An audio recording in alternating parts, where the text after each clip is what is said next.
Ako'y pastol na butihin, kilala kong tupang akin, ako'y kilala nila rin.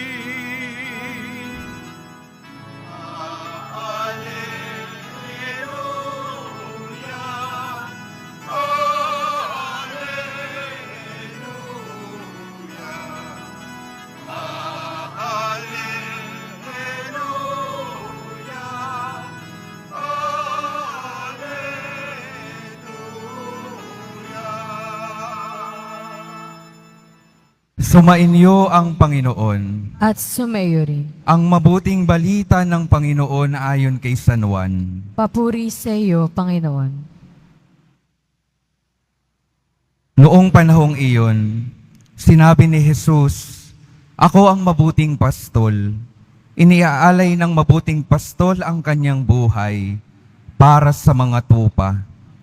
Ang upahan ay tumatakas kapag nakikitang dumarating ang asong gubat. Iniiwan niya ang mga tupa.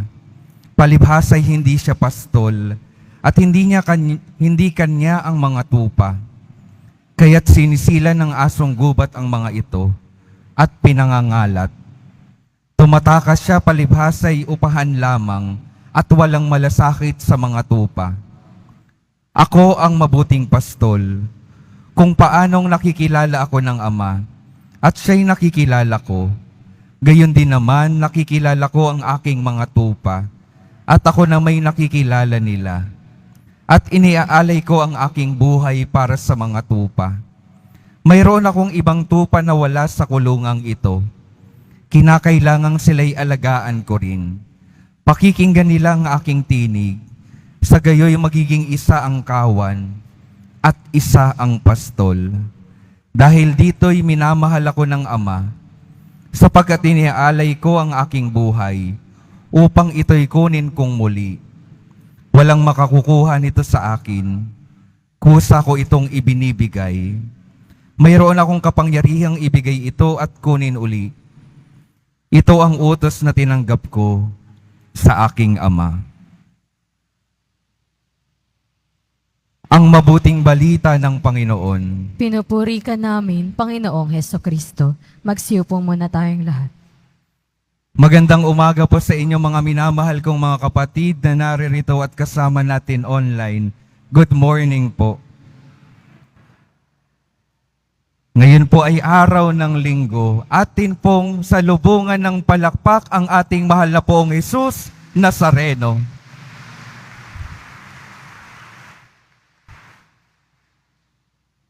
Pakingitian naman po yung mga katabi ninyo, pakisabi sa kanila, magandang buhay. Maganda po ba ang buhay? Amen? Parang hindi. Pero ngayong linggo po, nais kong ibalita sa inyo ang mabuting balita na tunay na nakakapagbigay ng magandang buhay.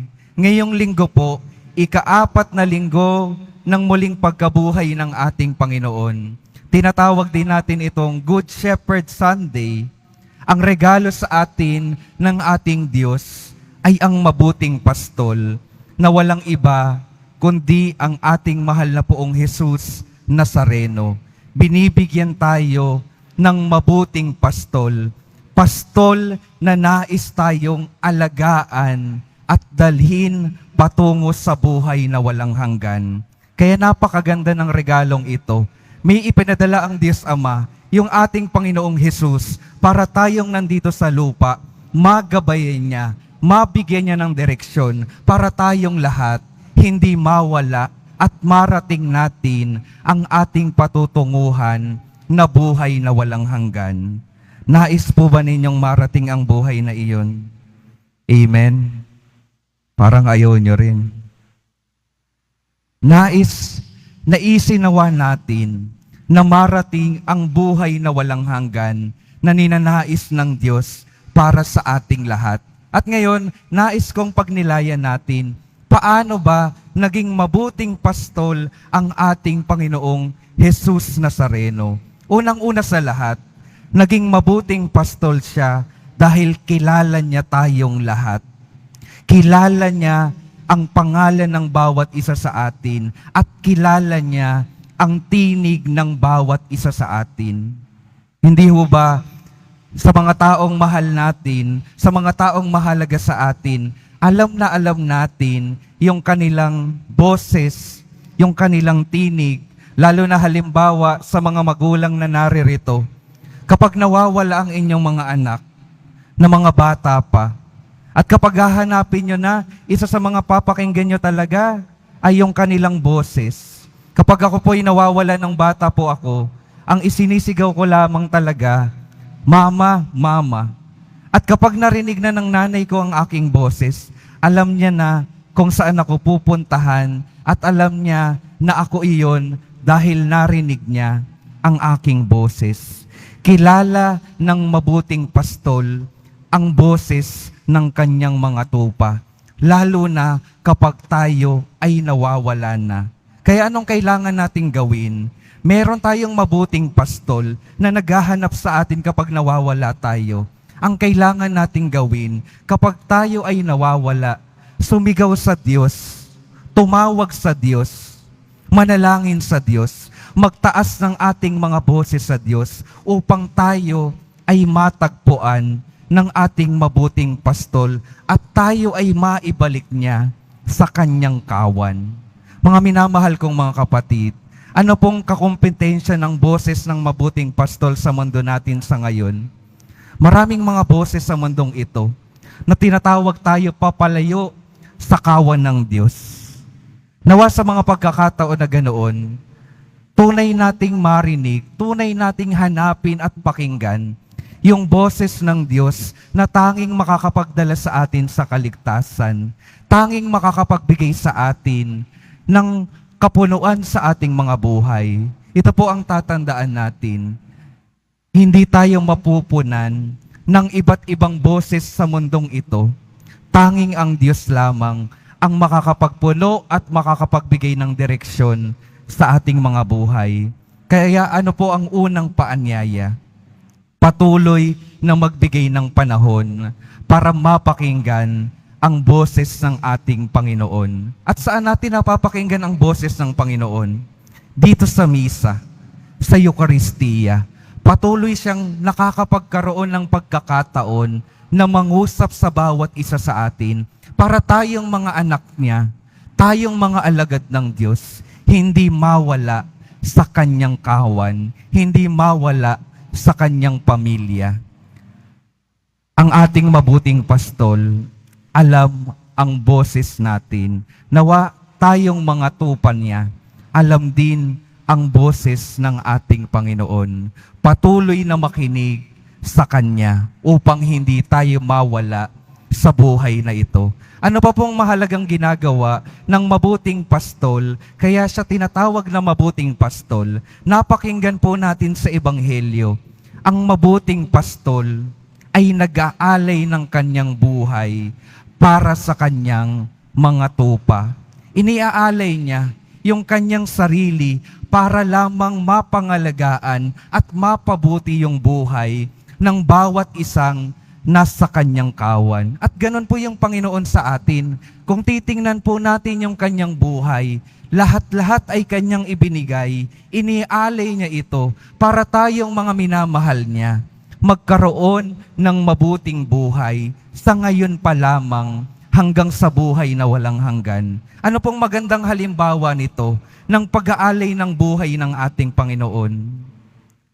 Tanong ko lang po ulit muna, bago natin sagutin yung katanungan na paanong ipinakita ng Diyos yung kanyang dakilang pagmamahal sa atin. Kung matatandaan po natin, bago tayo umabot sa muling pagkabuhay, dumating ang Panginoon sa pagpapakasakit sa krus. At matatandaan po natin na yung kanyang pag-aalay ng buhay ay dumating at nangyari sa Biyernes Santo. Kaya maintindihan siguro natin yung ekspresyon na parang mukhang Biyernes Santo naman ang pagmumukha mo. Alam niyo po iyon, di ba ho? Pakitingnan nga po yung katabi. Mukha pa rin bang Biyernes Santo? Hindi naman na. Ano pong ibig sabihin kapag sinasabi nating mukhang Biyernes Santo yung pagmumukha mo? Hindi ho ba ang ibig sabihin nun, ang pagmumukha ay mukhang malungkot, mukhang nalugi, mukhang nakasimangot, mukhang kawawa? Alam niyo po ba yung tunay na mukha ng Biyernes Santo? Ang tunay na mukha ng Biyernes Santo ay ang mukha ng ating Panginoon sa krus. Ano yung mukha ng ating Panginoon sa krus? Sugatan, bugbog, hindi na mukhang tao dahil hindi makatao yung kanyang dinanas. Hindi makatao yung ginawa sa kanya. At tinanggap ng ating Panginoon ang lahat ng iyon. Bakit? Dahil sa kanyang pagmamahal sa bawat isa sa atin. Tinanggap niya ang parusang dapat tayo ang tumanggap. Bakit? Dahil mahal niya tayo. Bakit? Dahil siya ang mabuting pastol. Nag-aalay ng kanyang sarili para tayo ay mapabuti.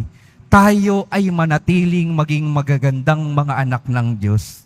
Tinanggap niya ang kapangitan ng parusang iyon para tayo manatiling magagandang mga anak ng Diyos. Kaya tingnan po ninyo yung mga katabi ninyo. Nananatili pa bang magagandang anak ng Diyos? Yan. Panatilihin po natin yung kagandahang ibinigay ng Diyos sa pamamagitan ng kanyang pag-aalay ng buhay para sa bawat isa sa atin. Huwag na po nating dagdagan yung sugat at pagkabugbog sa Kanya sa pagpili natin sa mga kasalanan, sa pagpipili natin sa mga kamalian sa buhay dito sa mundong ito.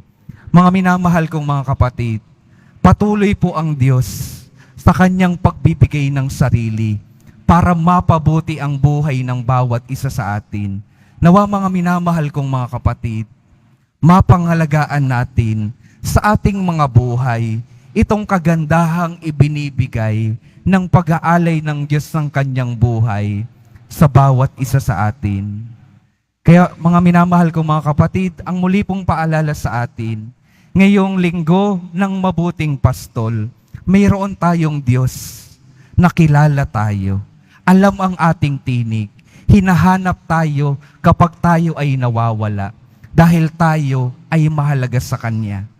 At ikalawa, napakahalaga, mayroon tayong mabuting pastol, mayroon tayong Diyos na nag-aalay ng Kanyang sarili para tayo ay mapabuti, para tayo ay mapaglingkuran at madala sa buhay na walang hanggan. At kung titingnan po natin mga minamahal kong mga kapatid, ang ating Panginoon patuloy na ginagawa ito sa pamamagitan ng paglilingkod ng simbahan, lalo na ng kanyang mga pari, naming mga pari, na ipagpapatuloy ang misyon ng Panginoon na pangalagaan at ipagtanggol ang kanyang kawan sa pamamagitan ng simbahan. At ito po yung ginagawa nila San Pedro sa mga gawa ng apostol.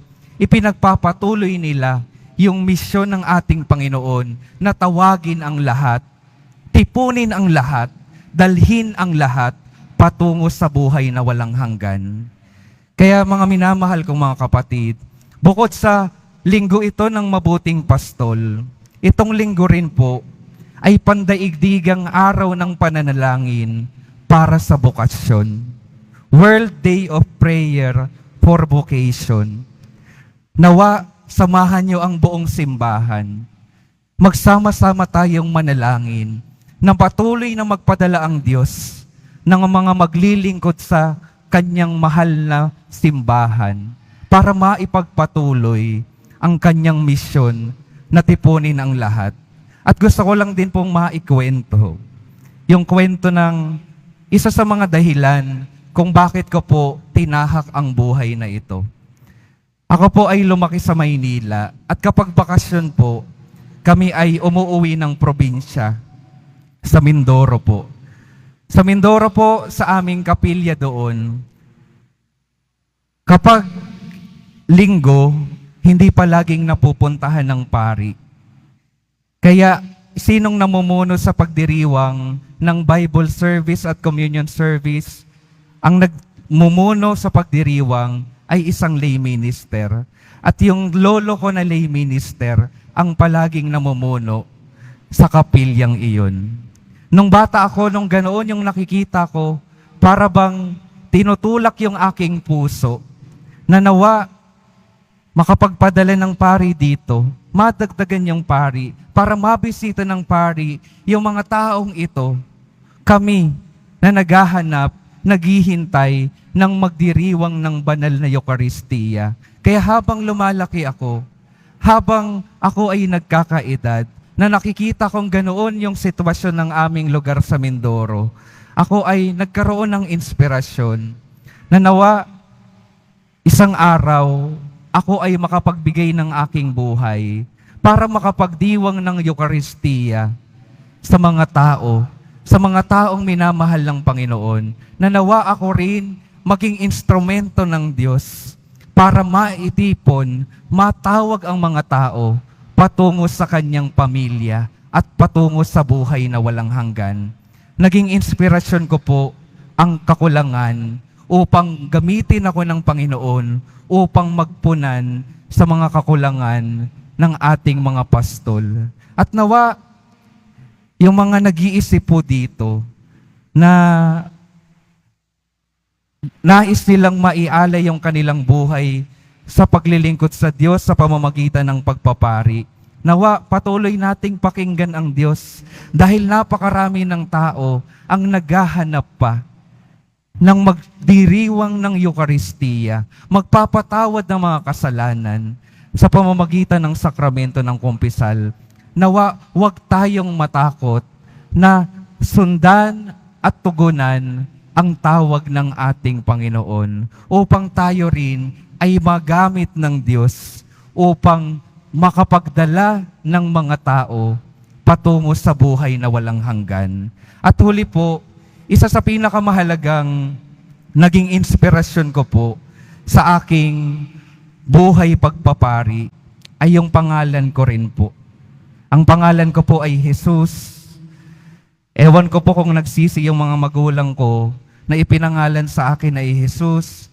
Kasi nung bata po ako, kapag nagpapakilala po ako sa mga teachers ko, palagi nilang sinasabi, ang ganda naman ng pangalan mo. Siguro hindi ka pinapagalitan ng nanay mo. Siguro hindi ka minumura ng tatay mo. Doon po sila nagkamali. Dahil pasaway din po akong bata. Siguro nung bata po ako, sinasabi na ng aking mga magulang, nagkamali ata kami sa ipinangalan sa iyo. Hindi ka namin mapagalitan. Pero sa katotohanan, mga minamahal kong mga kapatid, yung aking pangalan, nung nakikilala ko na yung ating Panginoon, ako na po yung nahiya na maging dahilan para madungisan yung kanyang magandang pangalan. Kaya sa katotohanan po, yung aking pangalan, naging inspirasyon ko para katulad ng ating Panginoon, ako rin ay makapag-alay ng aking buhay para sa kanyang minamahal na simbahan. Mga minamahal kong mga kapatid, tayong lahat po, katulad ng ating Panginoon, kapatid po natin ang poong Jesus Nazareno, nawa katulad niya, tayong mga kapatid niya, makapag-alay din ng buhay, makapagbigay ng panahon, makapagbigay ng talento, makapagbigay ng ating kakayanan para matulungan at maipagpatuloy ang misyon ng ating simbahan. Bawat isa po sa atin, tinatawag na makinig sa ating mabuting pastol at bawat isa po sa atin, matapos na mapakinggan at makilala ang ating mabuting pastol, maging mabuting mga gabay din ng ating mga kapwa sa ating mundo.